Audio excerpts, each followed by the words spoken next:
ॐ तव कथामतं तप्तजीवनं कविभिरीडितं कल्मषापहं श्रवणमङ्गलं श्रीमदाततं भुवि गृह्णन्ति भूरिदा जनाः। श्रीरामकृष्ण वचनामृत।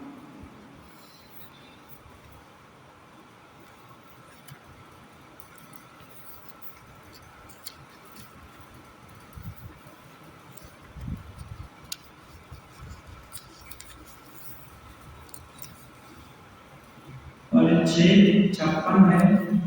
अधर सेन के मकान पर दुर्गा पूजा महोत्सव में श्री रामकृष्ण देव पधारे। सर्वधर्म समन्वय और श्री रामकृष्ण। बलराम के पिता की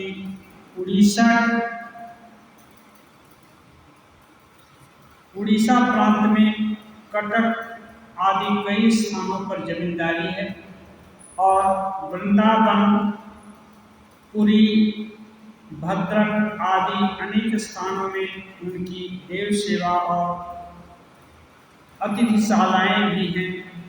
वे वृद्धाश्रम में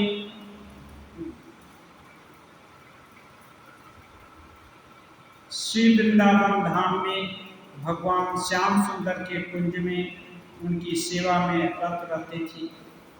बलराम के पिता पुराने मत में वैष्णव हैं। अनेक वैष्णव भक्त शाक्त, शैव और वेदांतवादियों के साथ सहानुभूति नहीं रखते। कोई उनसे द्वेष भी रखते हैं, परंतु श्री रामकृष्ण जिस प्रकार की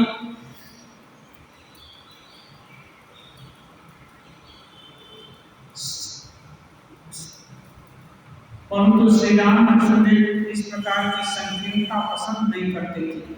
उनका कहना है कि व्याकुलता रहने पर सभी पथों से तथा सभी मतों से ईश्वर को प्राप्त किया जा सकता है।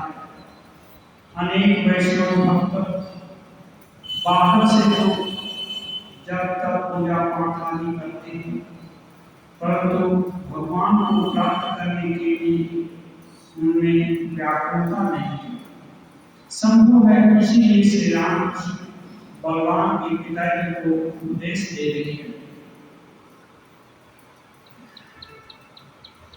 अधिकांश लोग जो वैष्णव या किसी भी ऊपर से सर्विस पर भुगते रहते हैं। कुछ आचार व्यवहार, कुछ व्रत नियम अनुष्ठान आदि कर लिए, इसी को सोचते हैं कि वो बहुत बड़े धार्मिक साधना का अनुष्ठान कर रहे हैं और ये उनके लिए पर्याप्त है। और जो लोग ऐसा नहीं कर रहे हैं वे मानो बहुत भारी भूल कर रहे हैं और उनके प्रति घृणा भी करते हैं। लेकिन जैसा कि बताया गया, लज्जा, घृणा, भय ये अष्टपाशों के प्रमुख पाश हैं। लज्जा, घृणा, भय, कुल, शील, मान, जाति, अभिमान, ये सब अष्टपाशों हैं। ठाकुर बोलते हैं पास में बंधा। ये आदमी को बांध करके रखती है। बांधने से क्या होगा? वो आगे बढ़ना नहीं होगा। माने केवल पैर हाथ बांधते नहीं, दृष्टि भी बांध देती है। तो ये इनके रहते उन्नति नहीं हो सकती। आगे बढ़ना है तो स्वतंत्रता जरूरी है। जो स्वतंत्र नहीं है वो आगे नहीं बढ़ सकता। किसी भी क्षेत्र में, चाहे सामाजिक, आर्थिक, कोई भी चीज, फ्री नहीं रहने से उन्नति नहीं हो सकता। इसलिए हर संभव प्रयास ऐसी सोच लाना जिससे उन्नति के में बाधा जो कुछ भी हो रहा है वो कम से कम हो। इसलिए श्री रामकृष्ण देव नहीं चाहते कि ये मत मतांतर के संकीर्ण विवाद में लोग फंसे रहकर असली चीज भूल जाए। असली चीज क्या है?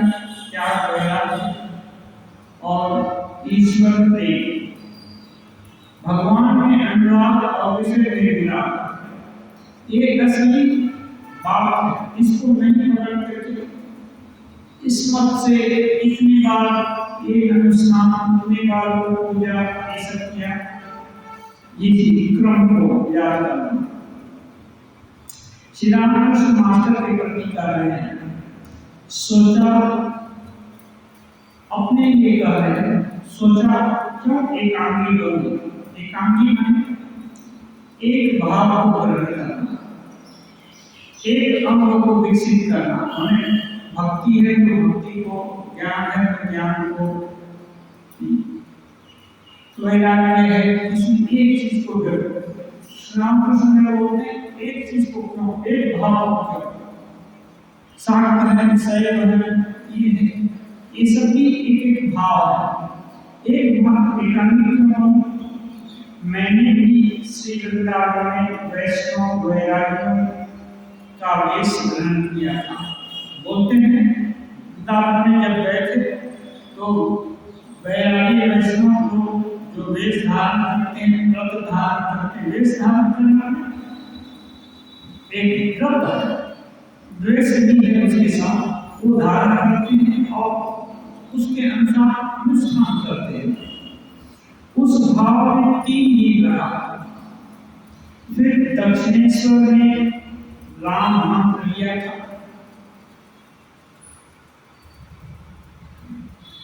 लंबा तिलक, गले में कंठी। फिर थोड़े दिनों के बाद सब कुछ हटा दिया, लंबा तिलक हटाया, गले में कंठी मारी, फिर कुछ दिन के बाद सब हटा दिया। एक आदमी के पास एक बर्तन था। अब उदाहरण देते हैं, एक आदमी के पास एक बर्तन था, लोग उसके पास कपड़ा बनवाने के लिए जाते थे।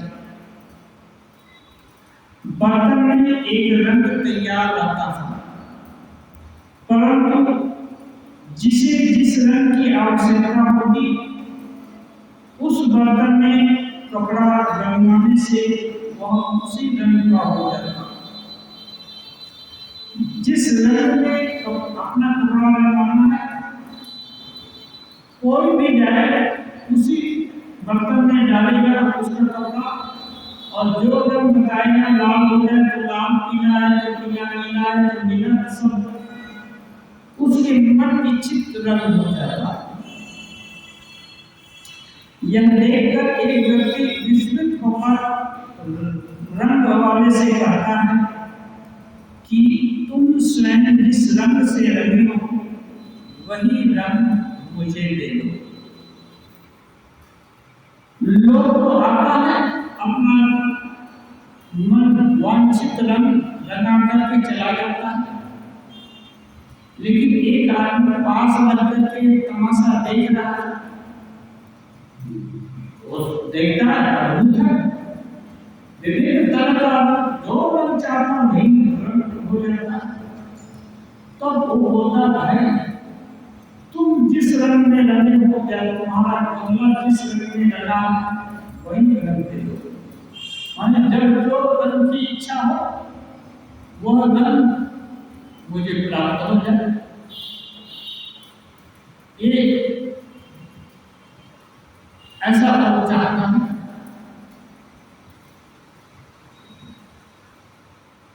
श्री रामकृष्ण देव इस बात से इंगित करना चाहते हैं कि सबका पसंद तो है, लेकिन कोई कोई ऐसा भी है जो चाहता है सबकी पसंद भी पूरी की जाए। वो कौन है? वो रंग रंगने वाला है। तो जो ऐसा बुद्धिमान है चाहता है, जब चाहने से ही कुछ मिलता है तो ऐसी श्रेष्ठ वस्तु क्यों न चाहे, तो उससे जो चाहे वही मिल जाए। एक बार चाहा वही मिला और फिर दूसरी बार दूसरी चीज इच्छा में तो नहीं मिली। लेकिन नहीं, यदि ऐसी योग्यता हासिल हो जाए तो जो चाहा वही मिल जाए। तो इस कहने का मतलब श्री रामकृष्ण प्रेम एक रंग में रंगना, एकांगी होना पसंद नहीं करते।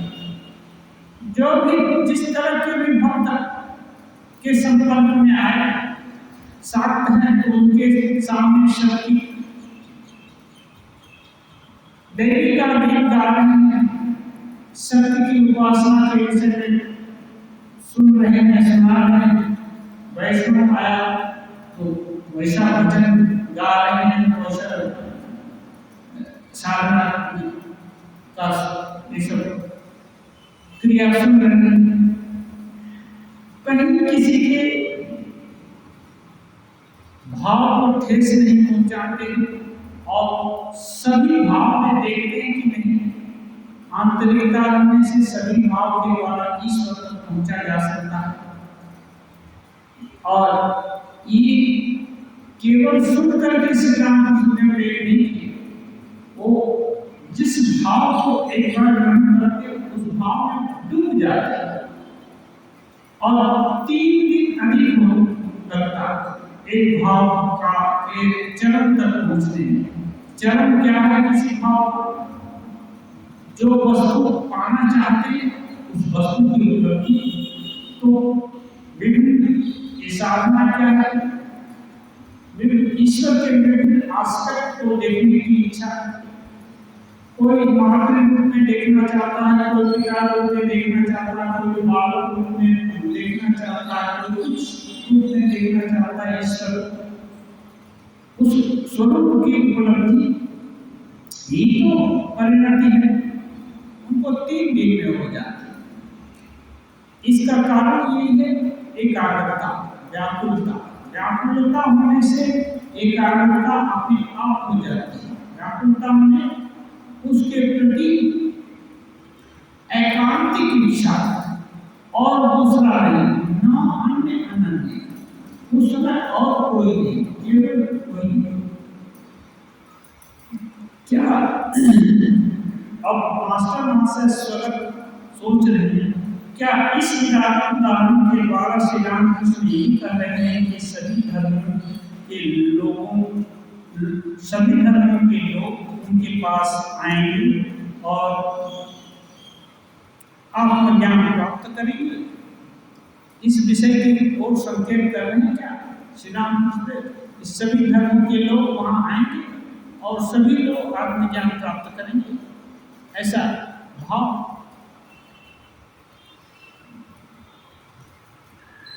एक व्यक्ति ने देखा दूसरे, अब वही उदाहरण, एक व्यक्ति ने देखा हरा, दूसरे ने देखा काला और तीसरे ने पीला। इस प्रकार अलग अलग व्यक्ति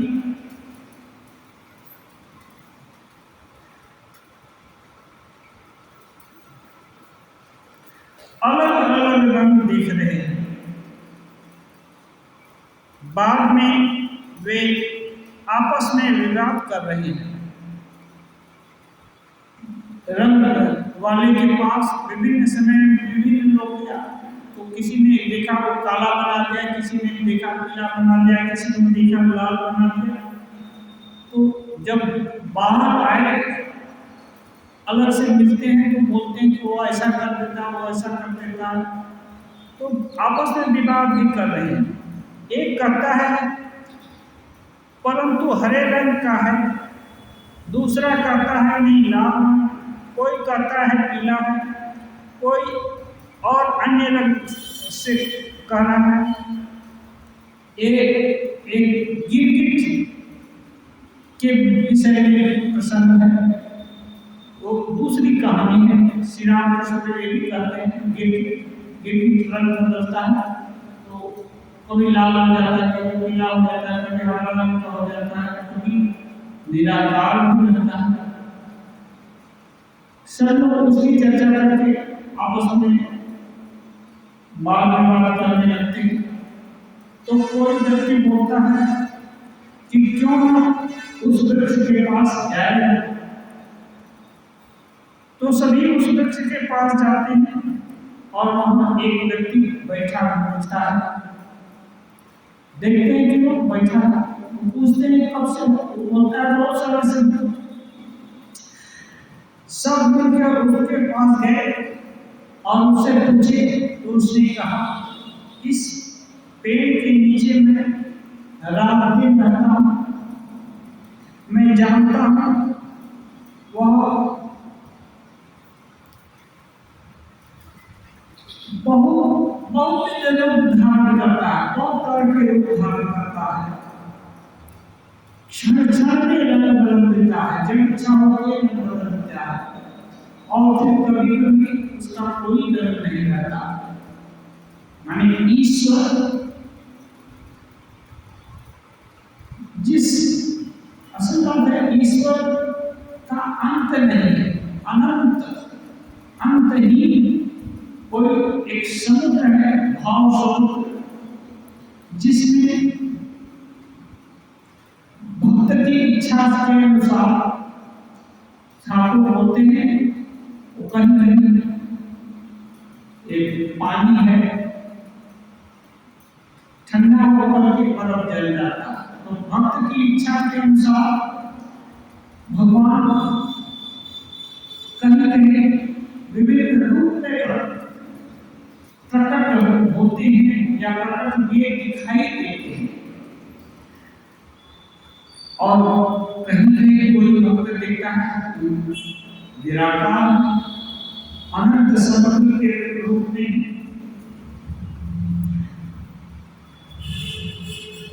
श्री रामकृष्ण के विषय में मास्टर से सोच रहे हैं, क्या श्री रामकृष्ण देव यही कह रहे हैं कि ईश्वर सगुण है, भिन्न भिन्न रूप धारण कर रहे हैं, निर्गुण भी है, कोई रूप नहीं, वाक्य उनकी परे भी है, और वे स्वयं भक्ति योग, ज्ञान योग आदि सभी पदों से ईश्वर के माधुर्य का रस पी रहे हैं। मास्टर महाशय सोच रहे हैं कि श्री रामकृष्ण जो बोल रहे हैं मैं एकांकी क्यों बोलूं। तो ईश्वर अनंत भाव में है, कोई भक्ति योग के द्वारा भगवान तक पहुंचना चाहता है, कोई ज्ञान योग के द्वारा पहुंचना चाहता है, कोई कर्म योग के द्वारा पहुंचना चाहता है, कोई योग शक्ति का अवलंबन करके पहुंचना चाहता है। तो श्री रामकृष्ण ने सभी तरह की साधना उस योगी लोगों में भी श्रेष्ठ है, जो मूलाधार से सहस्रार तक कुंडली महाशक्ति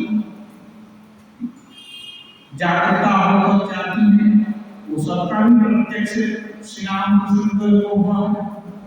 निर्विकल्प समाधि में भी रहे तोतापति के सानिध्य में। कितने तंत्र और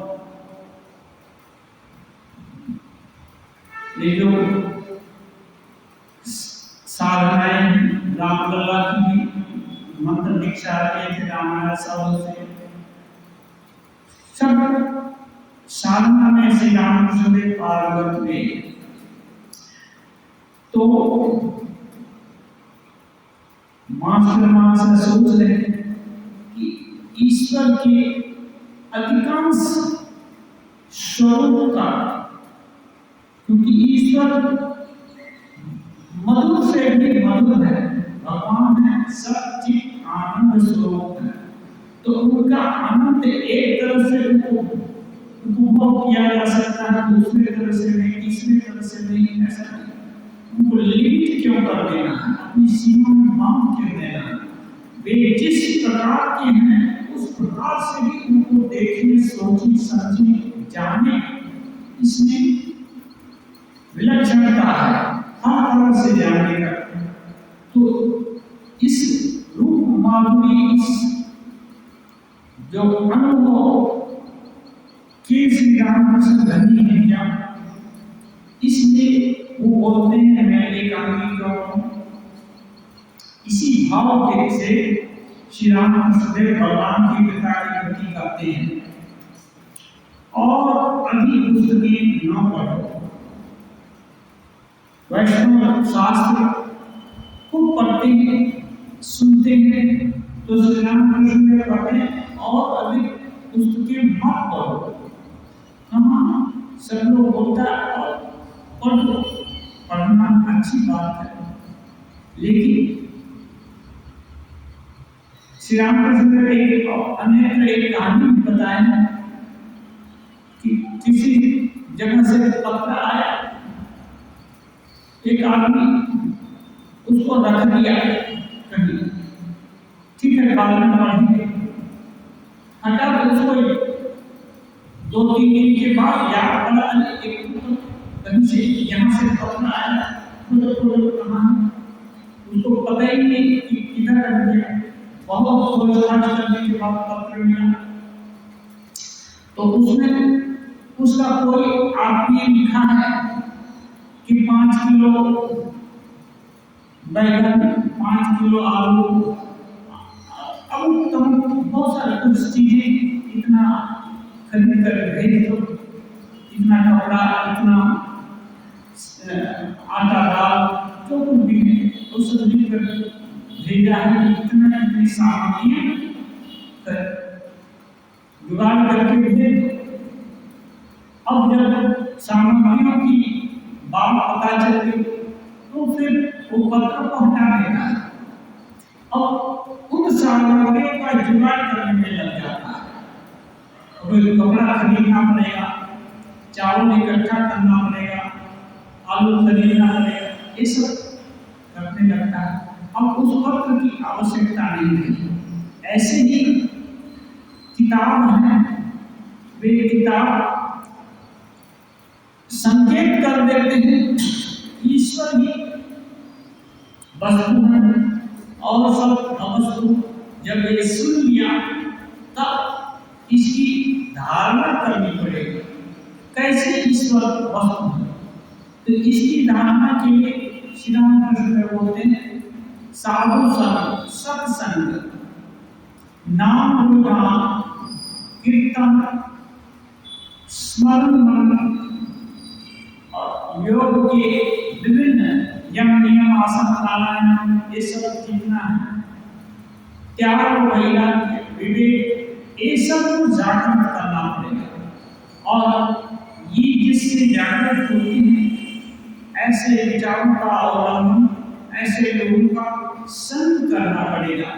केवल किताब पढ़ने से नहीं होगा, केवल मंत्र जपने से नहीं होगा।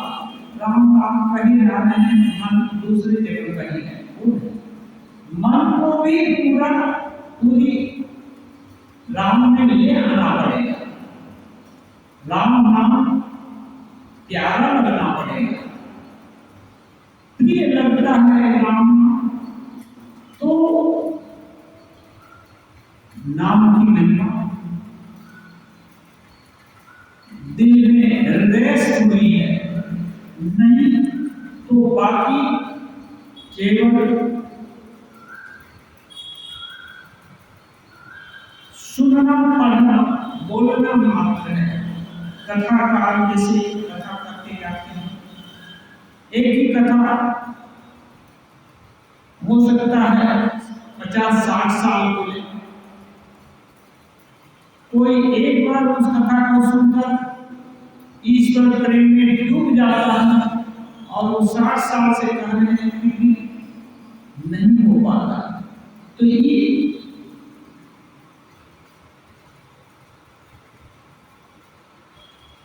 इसलिए श्री रामकृष्ण बोलते हैं पुस्तकें और नंबर पर ज्यादा पढ़ने का जरूरत नहीं, ज्ञान चंचल हो जाए, परंतु भक्ति शास्त्र का अध्ययन करो, जिससे जैसे श्री चैतन्य चेतावनी ज्यादा किताब ना पढ़ो, लेकिन एक एक भक्ति शास्त्र का किताब पढ़ो, जिससे एकदम पढ़ना बंद करने को नहीं होता है, जिससे थोड़ा उद्दीपन होता है। बहुत तरह के शास्त्र पढ़ने का जरूरत है। इसमें भी देखिए, वहां भी देखिए, वहां भी देखिए, क्या करता है।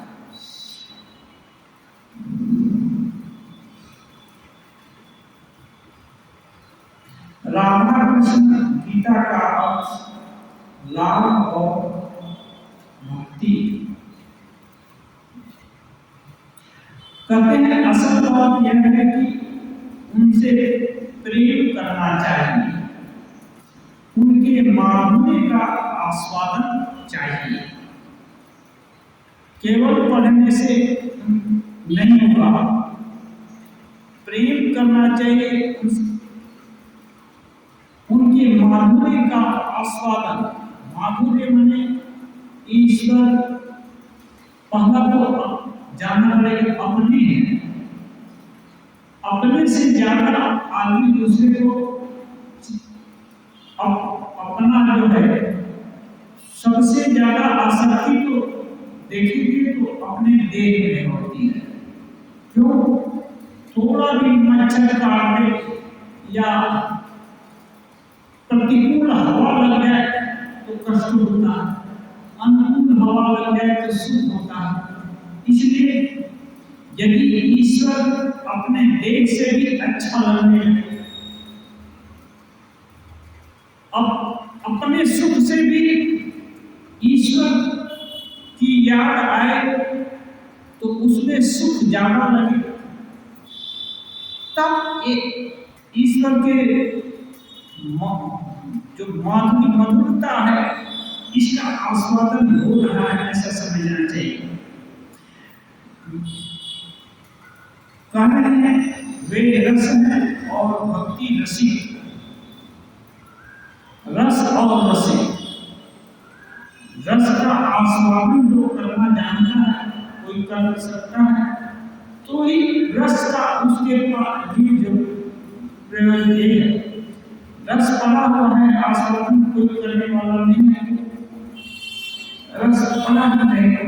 ऐसे ही भक्त रसिक है, भक्त चाहता है किसको?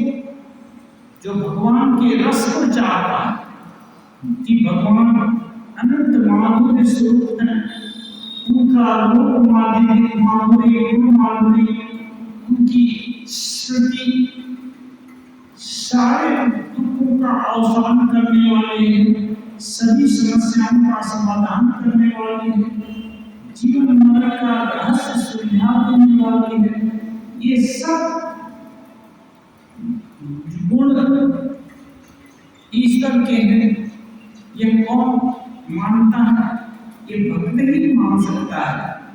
और वो ईश्वर के गुणों की याद करके उनमें बरबस उनकी तरफ आकृष्ट होता है। इसलिए कहते हैं ईश्वर रस है और भक्त रसिक। भक्त उस रस का पान करते हैं। रस का पान करना माने बार बार चिंतन करना और उसको अच्छा लगना। बार बार कोई चीज पीता है, पानी पीता है, आप अच्छा द्रव्य पेय है तो पीता है, तो उसका मतलब क्या है?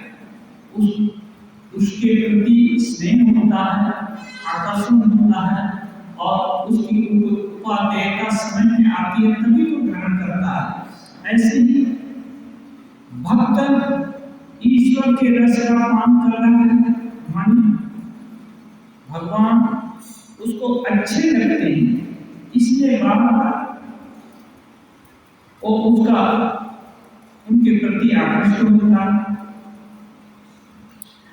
कह रहे हैं वे पद्म है और भक्त है भौरा।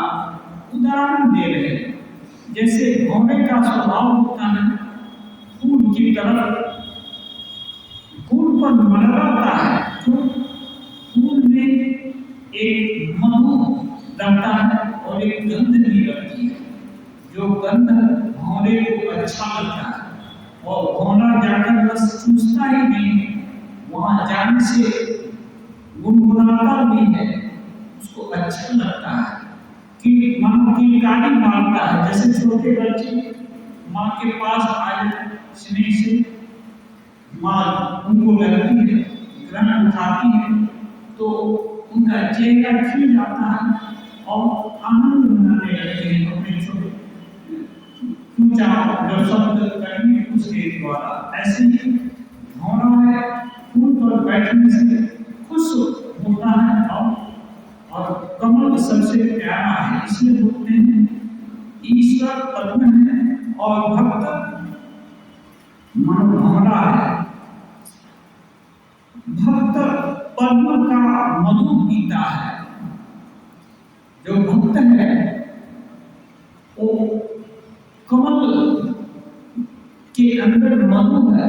भगवान केवल कमल ही नहीं, जैसे मधु स्वादिष्ट अभीष्ट लगता है, ऐसे भगवान है। सभी प्रकार की समस्या, जितना भी पाप ताप है, सब ईश्वर के द्वारा दूर हो जाता है। वहाँ कोई चीज नहीं है। नित्य शुद्ध बुद्ध मुक्त स्वभाव, अनंत शक्ति, अनंत ऐश्वर्य, हर चीज की पूर्णता है। ऐश्वर्य से समुद्रस्य पूर्ण ऐश्वर्य है। ऐसे जगहों पर भक्त शरणागत हो जाता है तो उसी में भगवान की याद में डूब जाता है, जैसे घोड़ा डूबता है। भक्त जिस प्रकार भगवान के बिना नहीं रह सकता, अब दूसरी चीज बताते हैं। भक्त जिस प्रकार भगवान के बिना नहीं रह सकता, भगवान भी भक्त के बिना नहीं रह सकते। अब देखिए, यदि फल है, विभिन्न प्रकार के आम, कटहल, जितना भी बहुत सारा फल है, यदि उनको कोई खाने वाला न हो तो गिर कर क्या होंगे, सड़ जाएंगे। उनकी उपादेयता नहीं, सड़ जाएंगे और फिर कीड़े मकोड़े खाएंगे। लेकिन कोई खाता है, उसको पक्षी खा लेते हैं। पक्षी फलों पर ही ज्यादातर निर्भर करते हैं, दूसरा आदमी खाते हैं। यदि उसका उन फलों का सदुपयोग होता है तो उनको इज्जत भी मिलती है और उनकी सार्थकता भी होती है। ऐसे ही यदि भगवान है, रस युक्त है, संपूर्ण ऐश्वर्यों से युक्त है, लेकिन उनको कोई मानने वाला, जानने की इच्छा करने वाला या जानने वाला न हो तो भगवान को ब्रह्म रूप में हमने तुम्हें खड़गोखम में सभी जगह सजीव निर्जीव चर अचर सबने समान रूप से ब्रह्म रूप से व्याप्त है। क्या फर्क पड़ता है, सृष्टि हो या विनाश हो, सर्वत्र है। अरे ही उनसे कोई, उनको भी लाभ नहीं होता और दूसरे को भी नहीं। लेकिन उनका अस्तित्व न रहे तो किसी का अस्तित्व नहीं रहेगा। लेकिन यही भगवान जब ईश्वर का रूप धारण करते हैं, किसी स्वरूप में आते हैं, तब एक जीवात्मा हो जाता है, एक परमात्मा हो जाता है, एक जीव हो जाता है, एक ईश्वर हो जाता है। अब लीला शुरू होती है। ईश्वर सर्वज्ञ, सर्वशक्तिमान, हर तरह से पूर्ण है और जीव अल्पज्ञ है। स्वभाव से जीव अल्पज्ञ नहीं है। स्वभाव तो जीव का भी जो है ब्रह्म है, आत्मा के रूप में और नित्य शुद्ध बुद्ध मुक्त स्वभाव ही है। लेकिन जब जीव है तो अल्पज्ञ है, अल्प शक्ति है, अल्प क्षमता है, अल्प सभी जगह न्यूनता है और ईश्वर में सब तरह की पूर्णता है। तो होता क्या है, जहां शक्ति एक तरफ से विपुल मात्रा में है और एक तरफ से बहुत कम है, तो यदि उस तरफ उस शक्ति का प्रवाह हो तो गति, इसको बोलते हैं गति हो गई। जब एक गति होती है तो उसमें जीवनी शक्ति मालूम होती है, पड़ी हुई है ऊर्जा कितनी भी मात्रा में क्यों हो, तो उस ऊर्जा में शक्ति दिखती नहीं है, और जब प्रवाहित होती है तो दिखती है। इसलिए भक्त यदि है तो भगवान की शक्ति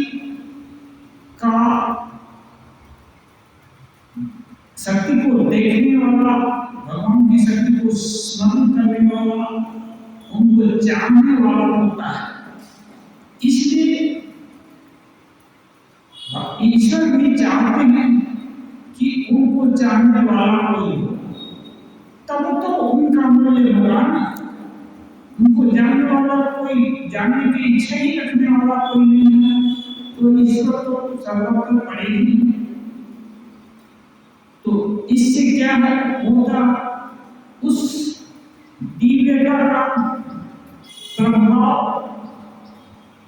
दिखता नहीं है, अनुभव होने नहीं होता है। इसलिए भक्त को भगवान भी चाहते हैं कि कोई उनके इन गुणों को, इन सामर्थ्य के विषय में कोई सोचे, कोई उनकी तरफ आकृष्ट हो। इसलिए बोलते हैं भगवान भी भक्त के बिना नहीं रह सकते। उस समय भक्त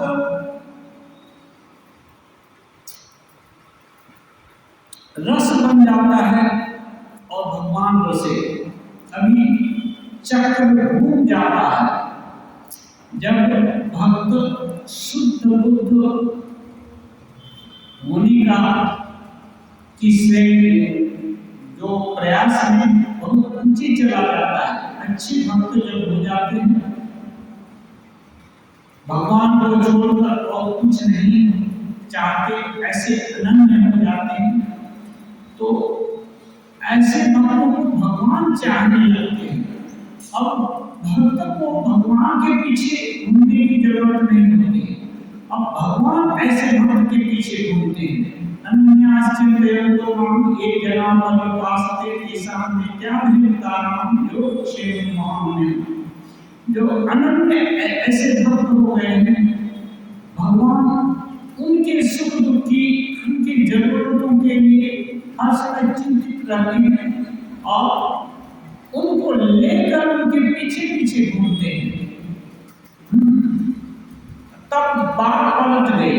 अब भगवान रसिक हो गए और भक्त रस हो गया, चीज उल्टी हो गई।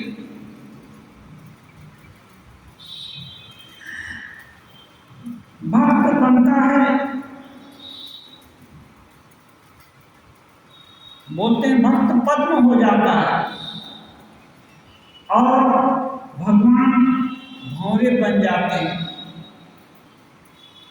मां यशोदा के पीछे पीछे कृष्ण घूमते हैं और कृष्ण चाहते हैं कि मां भी उनके पीछे पीछे दौड़े। इसलिए कृष्ण उनको अपना स्वरूप ज्ञान नहीं देना चाहते। जान जाएंगे तो हाथ जोड़ेगी, प्रार्थना करेगी, स्नेह नहीं करेगी, मुझको डंडा लेकर मारने के लिए नहीं दौड़ेगी। हाँ, मुझको खिलाएगी, पिलाएगी, नहलाएगी, ये सब नहीं सोचेगी।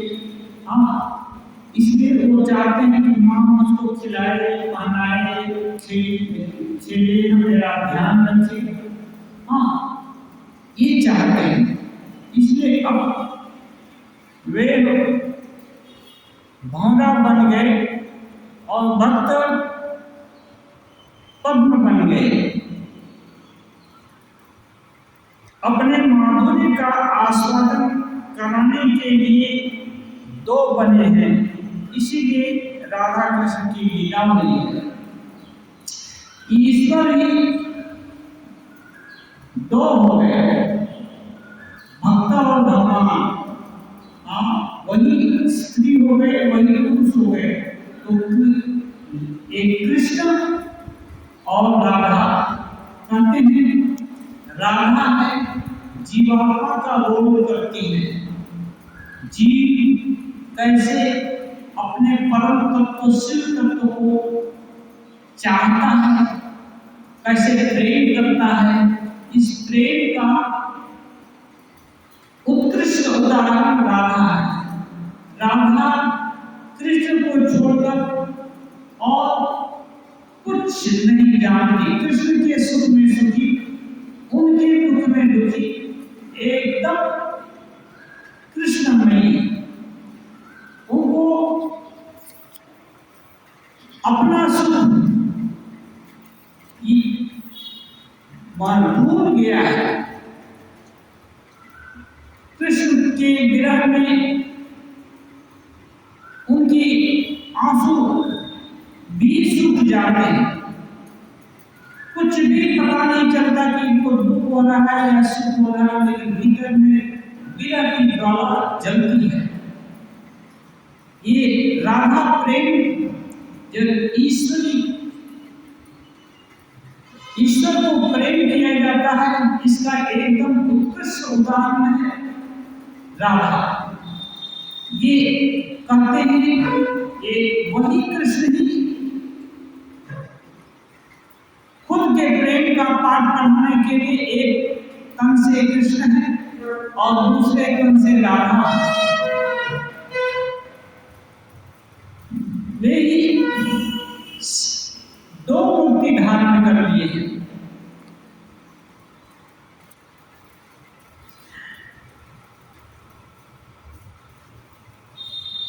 तीर्थ और आगे से रामकृष्ण कहते हैं तीर्थ गले में माला धारण करना,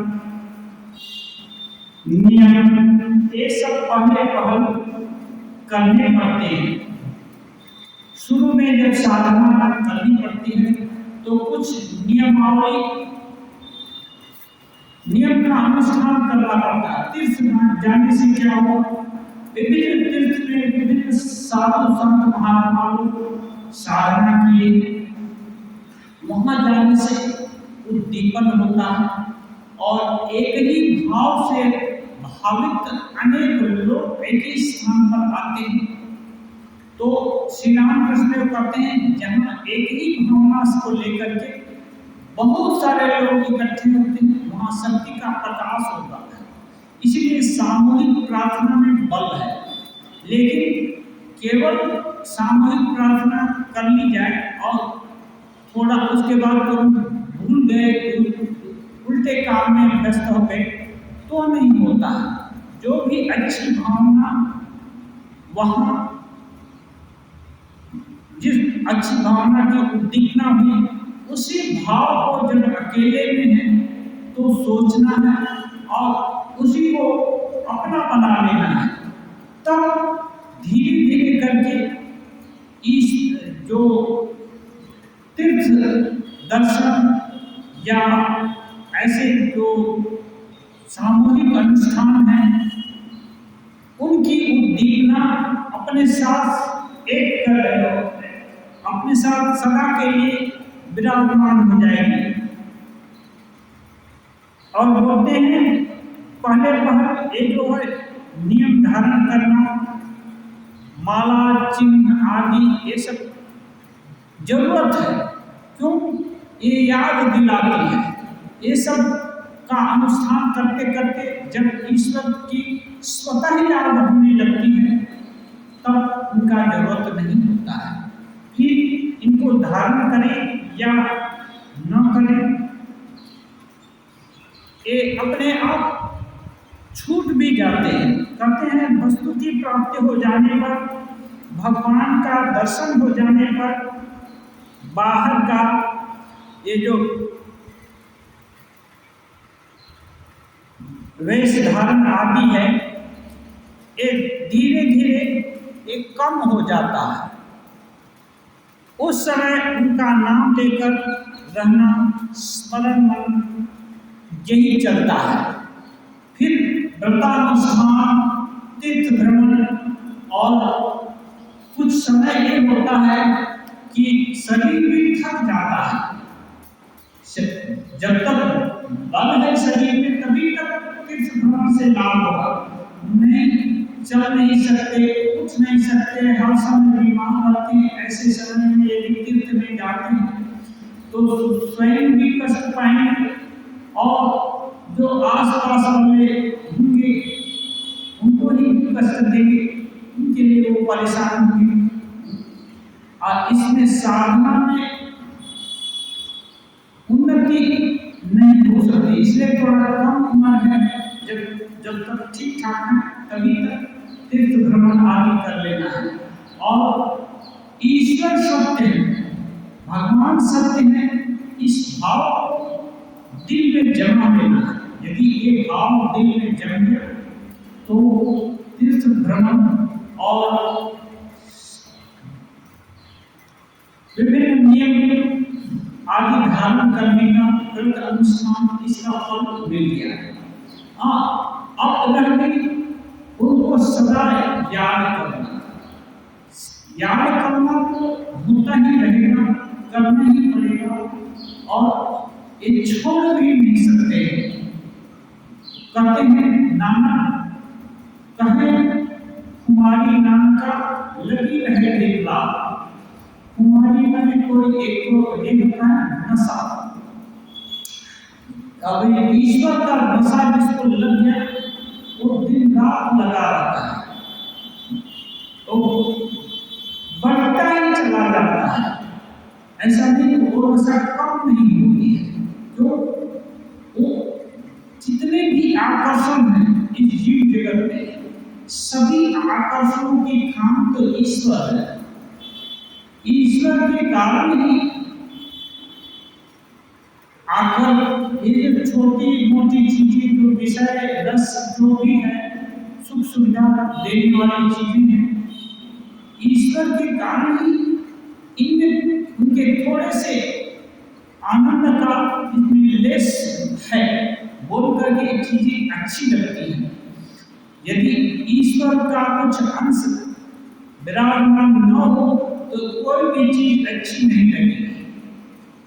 तो ऐसे ईश्वर के प्रति जब प्रिय हो जाएगा तो वो कभी समाप्त होने का नहीं है। जैसे साधारण लोगों की मित्रता होती है, कभी मित्रता कटुता में भी बदल जाती है, ईश्वर के यहाँ वो नहीं होता। वहां भी डांट फटकार भी चलती है, कभी भक्त ईश्वर को भी डांटता है और उनसे भी झगड़ा करता है, लेकिन झगड़ा चाहे जितना ही हो, ईश्वर के साथ झगड़ा होने से घनिष्ठता और भी तगड़ी हो जाती है। और ईश्वर के भी गला काटते तो मुक्ति भी प्रदान करते हैं। ऐसा नहीं कि वो गला काटने से, जिनका भी गला काटे उनको अपने स्वभाव में भेजे। इसलिए ईश्वर के साथ ऐसे भी करके संबंध बने तो उसमें अंत में जो जीव है उसको ही बड़ी उपलब्धि होती है, ईश्वर का सानिध्य प्राप्त होता है। इसलिए ईश्वर कभी जो स्नेह हो गया वो कभी छूटेगा, छूटने वाला नहीं। लेकिन उनके लिए इतना नियम करके, इतना जप करेंगे, इतना देर तक ध्यान करेंगे, इतनी देर तक पूजा करेंगे, इतना व्रत करेंगे, ऐसा छूट जाता है। एक जरूरत नहीं है, याद करने से ही होगा, बुलाने से ही कोई आ जाए तो उसके लिए बहुत तरह का व्रत अनुष्ठान करने का जरूरत है।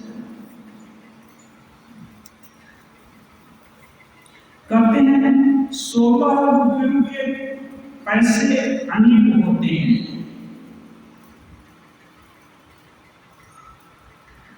परंतु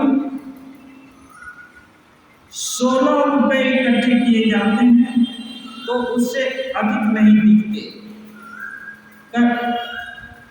यदि आजकल तो पैसा चलता ही नहीं है, पहले पैसा चलता था, एक पैसा भी बहुत मूल्य होता है। तो और उसमें भी 16 रुपया तो बहुत। ठाकुर का उस समय सैलरी एक महीने के 7 रुपए थे, 16 रुपए 2.5 महीने की सैलरी हो गई।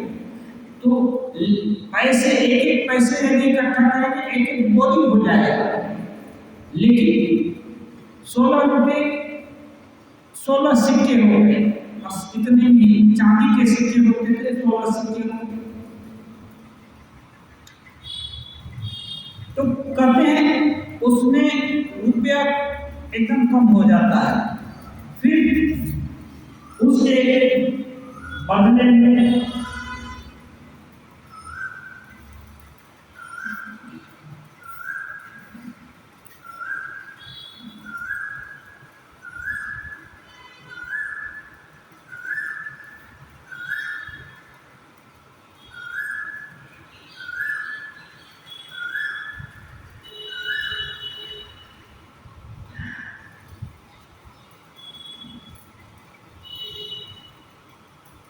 इसके बदले हुंडी बताते हैं। हुंडी लिख दिया तो 16 रुपए की हुंडी किसको लिख दिया तो वो छोटा सा कागज पर लिखा हुआ चीज हो गया, वो बहुत कम हो जाता है। फिर उसके बदले में यदि छोटा सा कुछ हीरा या कोई चीज ले लिया तो वो और भी छोटा हो जाता है, लेकिन कीमत उसकी ज्यादा रहती है। कहने का मतलब ईश्वर जितने ही करीब हो जाते हैं उतना ही ऐश्वर्य या दिखावा या गलत अनुष्ठान, जितना जाग जग तपस्या, ये सब की जरूरत कभी नहीं है। ईश्वर की जरूरत कम हो जाती है, लेकिन जो कीमत है ना वो कम नहीं होती, बढ़ती जाती है। तो ईश्वर के सानिध्य से और बाकी चीजों की आवश्यकता कम हो जाती है। कहते हैं गले में माला नियम आदि न रहने से वैष्णव आक्षेप करते हैं। क्या इसीलिए श्री रामकृष्ण कह रहे हैं ईश्वर दर्शन के बाद माला दीक्षा आदि का बंधन नहीं रहना, परंतु प्राप्त होने पर बाहर का काम कम हो जाता है। जैसे कुछ लोग वैष्णव लोग हैं, माला कंठी तिलक आदि धारण नहीं किया तो आक्षेप करते हैं कि नहीं ये मन तक पढ़ना ही होगा, धारण करना होगा, नहीं तो क्या वैष्णव धर्म से च्युत हो गए। श्री रामकृष्ण देव इसका जब बोलना चाहते हैं कि जब ईश्वर लाभ हो गया उनके लिए ही ये सब आदि का अनुष्ठान किया गया।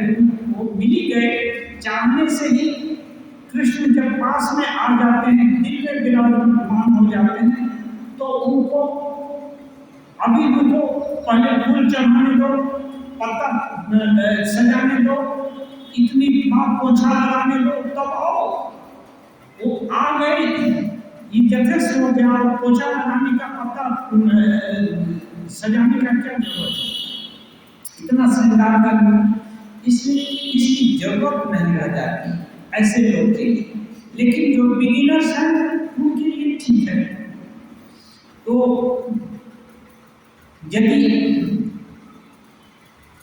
एक ही क्लास में, जब मान लीजिए प्राइमरी की क्लास में 20, 25 या 50 साल किसी को पढ़ना तो किसी को अच्छा लगेगा। इस साल भी प्राइमरी की क्लास में, आगे भी प्राइमरी की क्लास में और आगे भी प्राइमरी की क्लास में हर समय उसी क्लास में पढ़ना है और एक ही चीज सुनना है, अच्छा लगेगा? नहीं। आजकल की पढ़ाई किस लिए है? धन कमाने के लिए।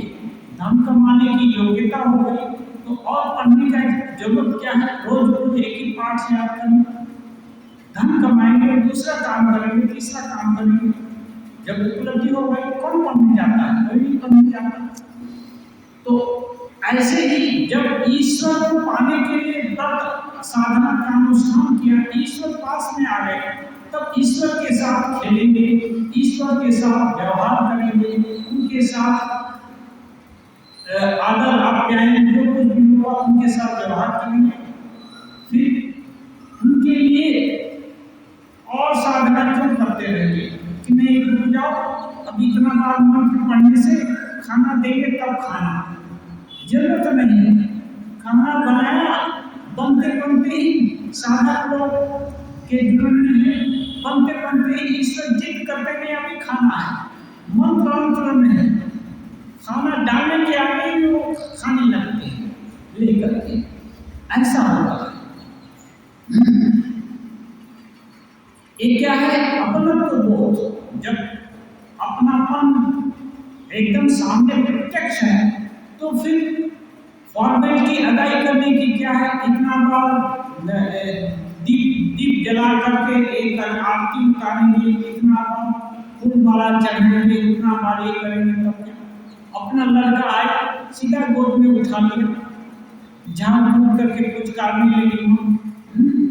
तो ये इसलिए ये सब जो बाह्य आचरण है ये सेकेंडरी है, इनके प्रति इतना रिजिड होने का जरूरत नहीं है, श्री रामकृष्ण देव यही बतलाते हैं। और एक पद्धति वैष्णव लोग की है, दूसरे की दूसरी पद्धति है, तीसरे की तीसरी पद्धति है, तो किसी की पद्धति के प्रति विद्वेष होना ठीक नहीं है। क्यों विद्वेष होगा? तो अगले का क्या होगा ये तो नहीं मालूम, लेकिन जिसके दिल में विद्वेष हो रहा है उसकी एनर्जी, उसकी शक्ति जो कि ईश्वर प्राप्ति के लिए उपाय खोजने में लगती, वो विद्वेष में ढेर हो जाएगी। और समय कम है, अनंत पालन एक है, स्वल्पश्च कालो बहुश्च वेदना, समय बहुत कम मिला हुआ है और विघ्न बहुत है, इसलिए बोलते हैं साधन तत्वग्राह्य, साध इसलिए साध भाग ग्रहण करना है, अपास्य फलगु, जो उसका फलगु मैंने एक क्या बोलते हैं भूसा, भूसा होता है ना, उसको छोड़ देना है, साध तत्व को ले लेना है।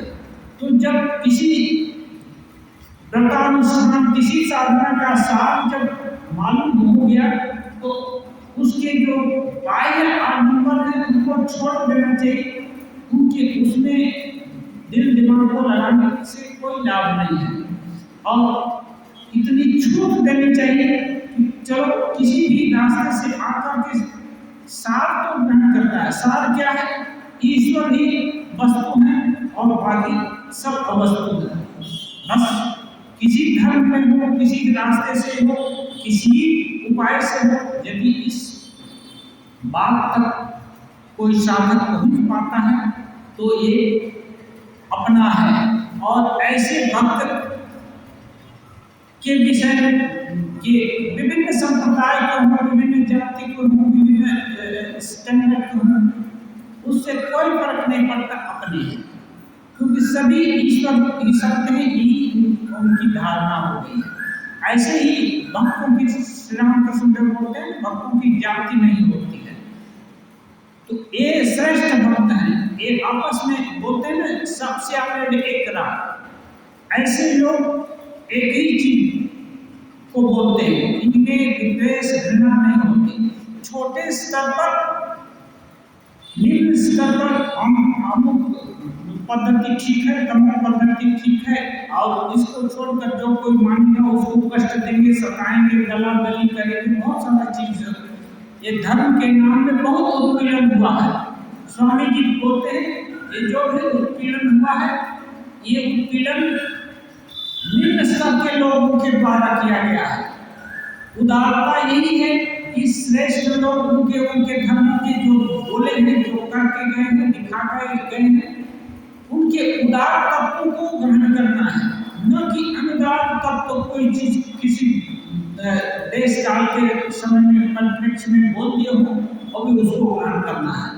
हाँ, तो इससे क्या है, कटुता खत्म होगी और जो भी शक्ति सामर्थ्य क्षमता मिली है वो सदुपाय यानी ईश्वर प्राप्ति के और आगे बढ़ने के आत्मोन्नति के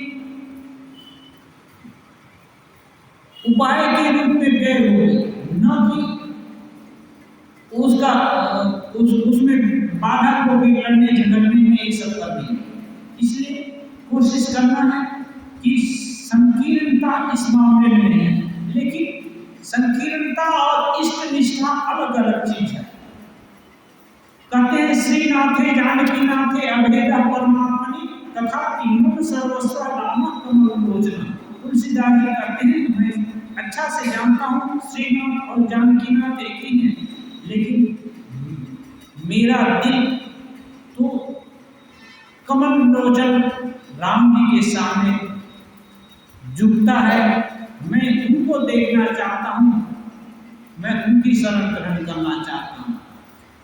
और चाहने से भगवान भी उनको वैसा रूप में दर्शन देते हैं, वैसा कृपा करेंगे, क्योंकि माँ है ना, सभी बच्चे को खुश करना चाहती है। कोई खाना बढ़िया खाना चाहता है तो उसको अच्छा खाना खिलाकर, कोई गीत सुनना चाहता है तो गाना सुना करके माँ खुश करती है, सभी तरह से बंदोबस्त कर देती है। ऐसे ईश्वर सबके अपने हैं, जो जिसके पेट में जो सहता है, जो अच्छा लगता है उसको वो दे सकते हैं और उनके लिए अदेय कुछ नहीं है, अनंत सामर्थ्य है। फिर ऐसे जगह पर इनको लिमिट कर देना कि नहीं वो यही दे सकते हैं, इतना ही कर सकते हैं, इसको बोलते हैं मथुआ बुद्धि, माने संकीर्ण विचार। संकीर्ण विचार अच्छा नहीं है, ये सबके उन्नति में बाधक है। इसलिए जो कल्याणकामी लोग हैं उनको संकीर्ण विचारों को छोड़कर ईश्वर के उदात्त भाव को ग्रहण करना है, उनकी इति नहीं करनी है। ओम निरंजनम नित्यमानंद रूपम भक्ताम विग्रहं वै ईशावतारं परमेशनेयं राम कृष्णं शीर्षा नमामि।